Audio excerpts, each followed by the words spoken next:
Remove the gray locking clip from the electrical connector at the mass airflow meter. Take a small flat-bladed screwdriver, lift up on this, pull the connector, the lock clip out, just like that. The lock clip out, you can squeeze this in, pull the connector off of the mass airflow meter, place that aside. I'm also going to put the lock clip in here so it doesn't get lost. To remove these two hose clamps, you can either use a flat-bladed screwdriver, or I find it's easier to use an 8mm socket and ratchet so it doesn't slip off, and you can go a lot faster. Start with this hose clamp going on the tube to the throttle body. Take it, just push it backwards. You can use the flat-bladed screwdriver to pry on the rubber, sort of break the seal.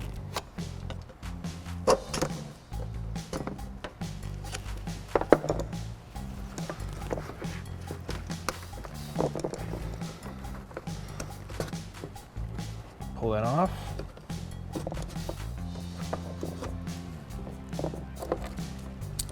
Now I'm going to undo the hose clamp on this side. Wiggle the mass airflow meter off of the air box.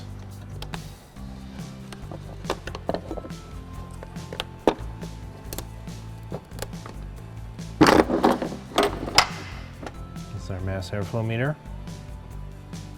This rubber grommet came off with our mass airflow meter. This needs to stay with the air box.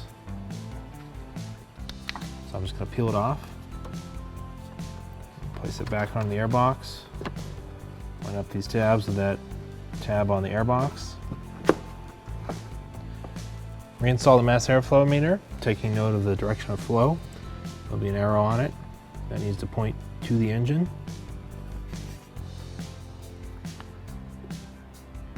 Make sure that you have the hose clamp installed.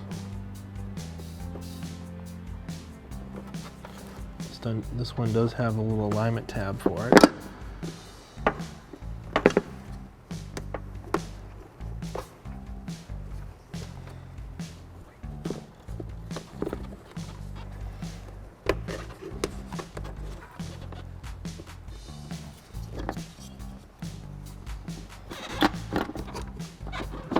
Lift up the airbox.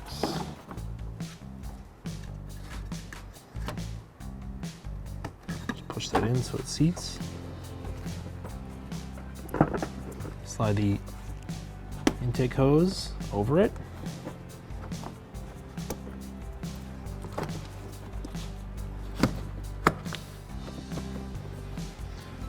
Get the airbox seated back in its little rubber mounts.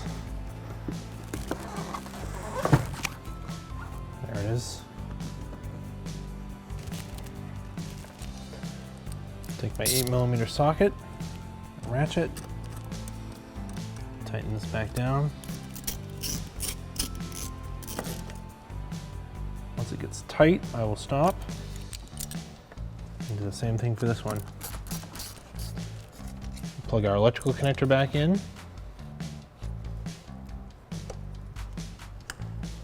Push the lock in.